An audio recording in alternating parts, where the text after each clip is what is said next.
This is the Khoodeelaar television channel being broadcast at 02:35 GMT. Broadcasting time is 02:50 hours GMT on Tuesday, the 27th of August 2024. Now, I'm reading some of the items published in the Sunday Times on Sunday.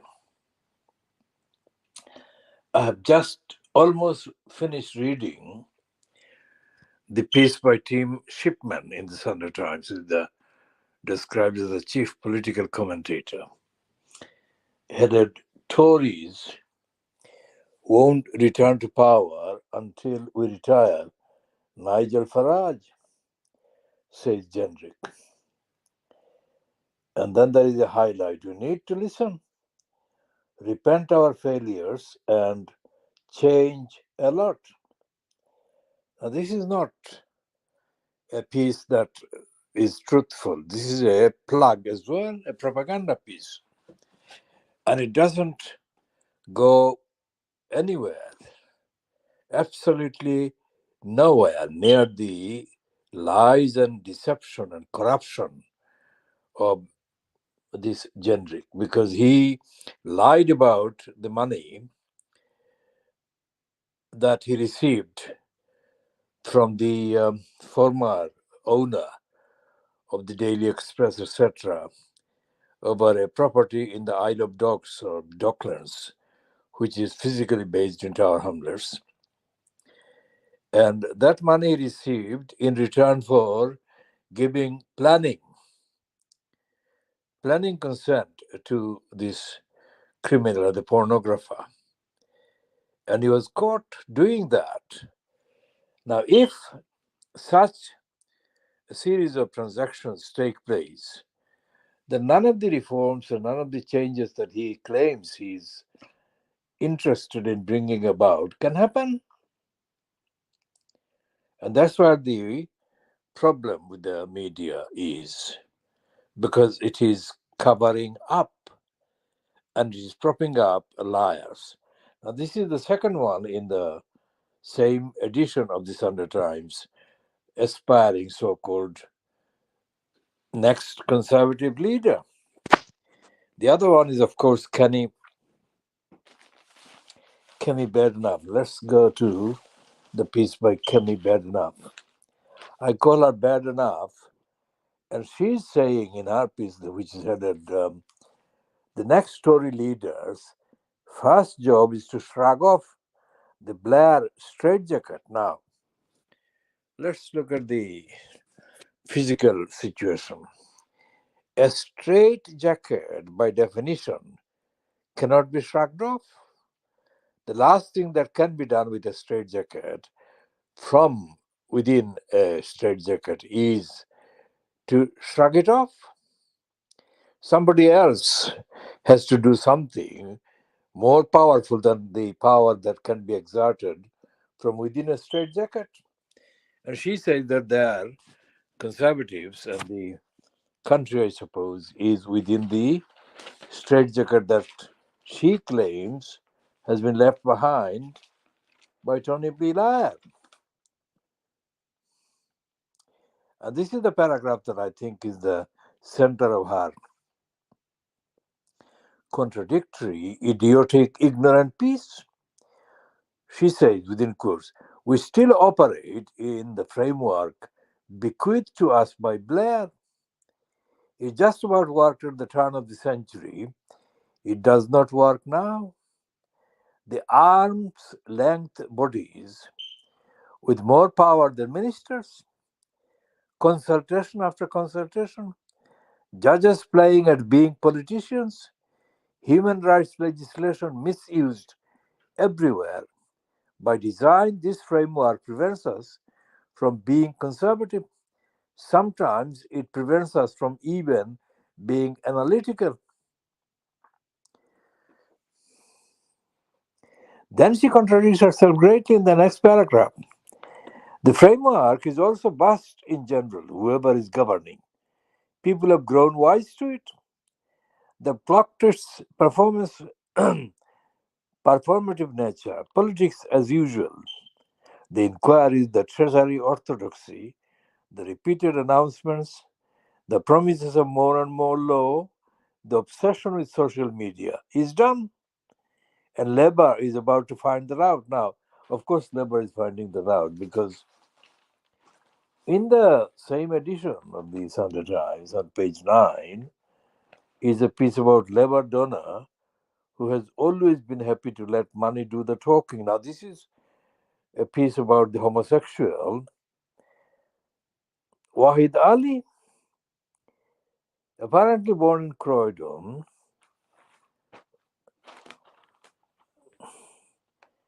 He traces, okay, let's look at the biography. Born in Croydon, South London in 1964, Ali traces his roots to India via Trinidad and Guyana, where today he owns property. His father, a mechanic, and his mother, a nurse, separated when he was young.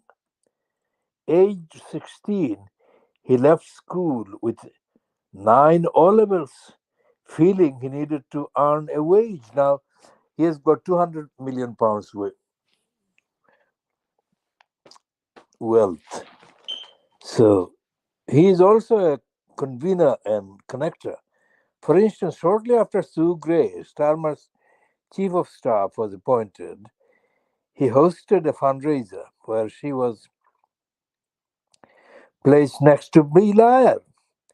Yet already his influence has raised questions. Labour has spent years vowing to end sleaze and routinely accused the Tories of failing to draw clear enough lines between government, party, party politics, and business. Ali has bridged all three. Now, he is the one who has got the pass to the number 10 Downing Street, which has been featuring in the news quite a lot in the last few days. And this is the issue that I think is mentioned by Kami bad enough that Starmer is about to find out.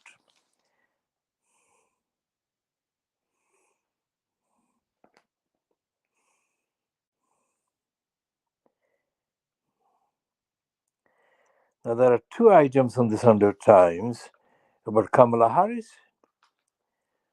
One is by Camilla Long, which is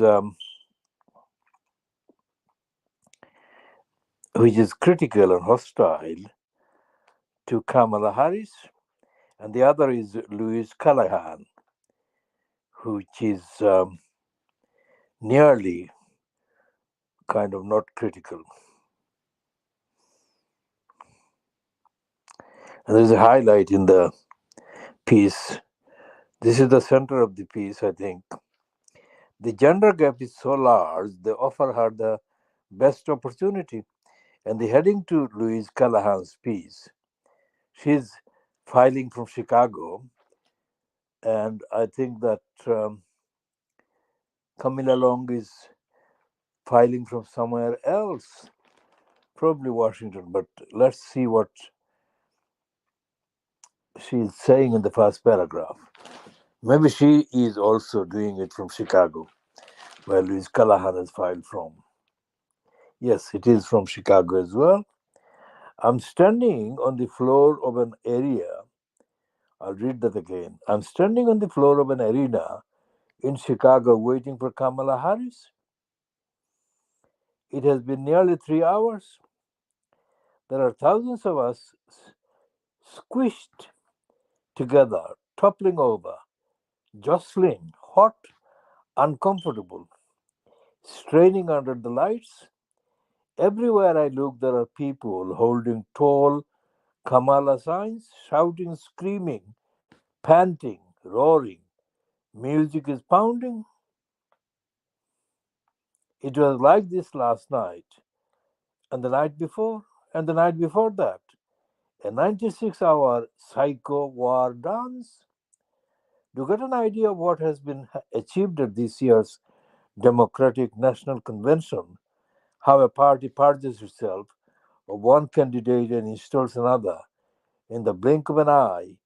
You need only look across the hall. It is as if a $200 million tornado has blown in, showering 5,000 delegates with new catchphrases, merch, watchwords, ideas, emotions, hope, joy, overnight, while everything else has been clinically erased from memory. Joe Biden, Jill Hunter, Joe Biden, Jill Hunter, the deranged Secret Service, biting dog, commander, all long in witness protection, mentioned Biden's name and they will barely respond. And he actually appeared at the convention. It is all ruthless as it is awesome. I asked delegates from California, Georgia, Minnesota if Harris can now pull it off.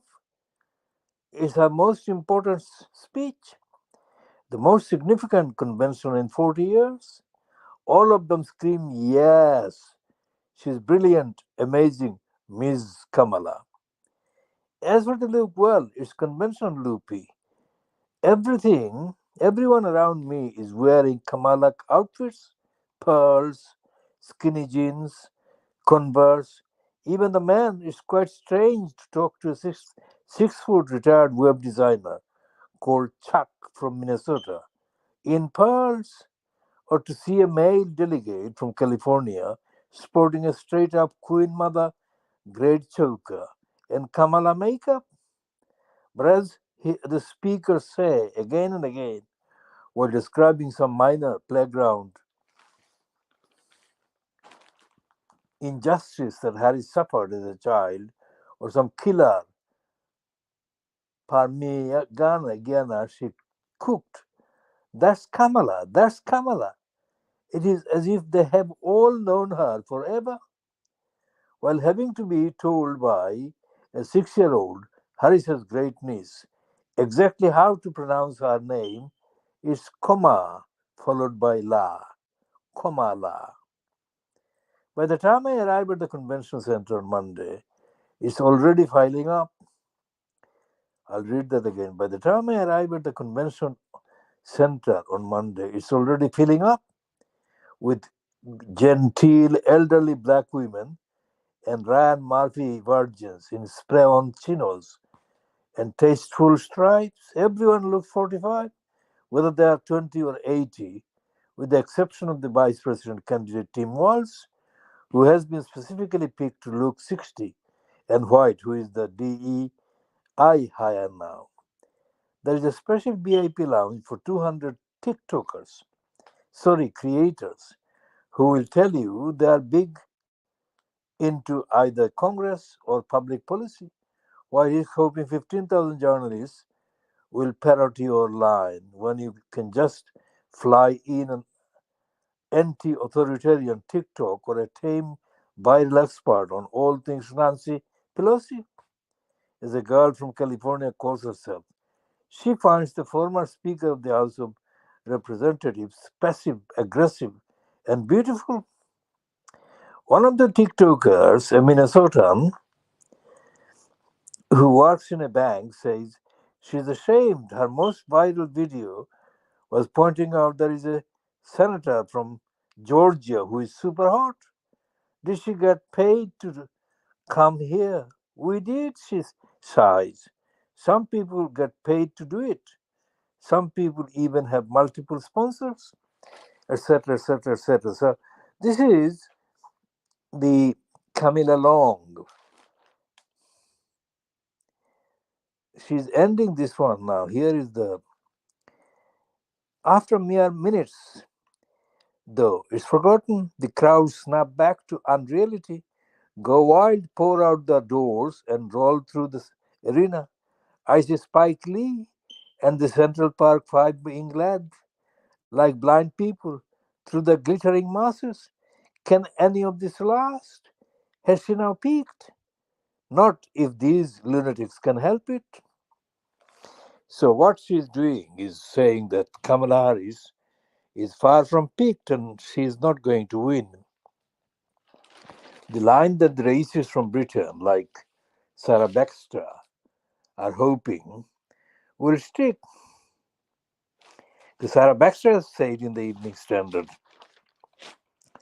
that Trump will win, no matter.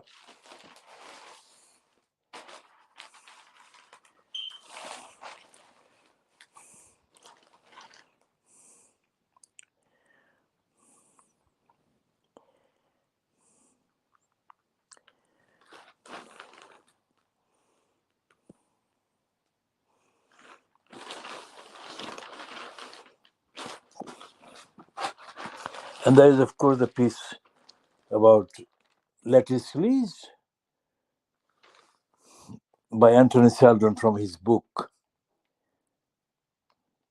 Trust at 10, How Not to be Prime Minister by Anthony Seldon with Jonathan Meakin, to be published by Atlantic Books on August 29 at £22.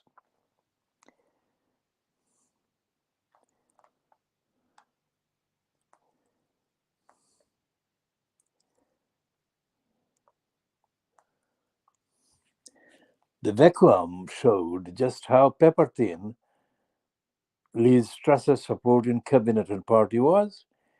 It was transactional only. They had backed her for personal gain. They were now re-evaluating their investment, said the former chief whip Sir Gavin Williamson. You can't expect mercenaries to throw away their lives in battle. So the Conservative Party is really non-existent now because it's full of contradictions and full of emptiness, vacuum. Now, the worst thing that any conservative has said in the last week, let's say, and taking the substance of what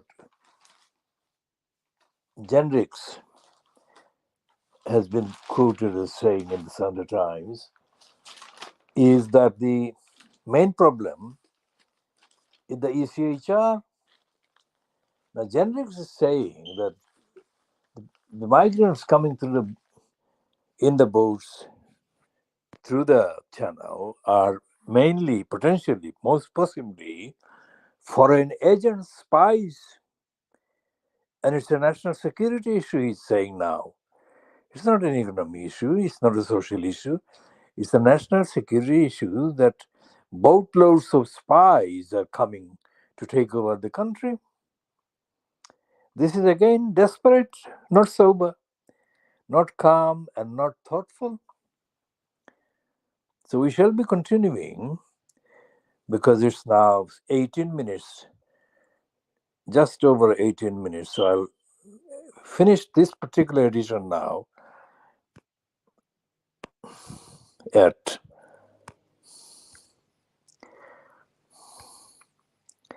3:54, just before 6 minutes before 4 o'clock British Standard Time, 6 minutes before 3 o'clock GMT.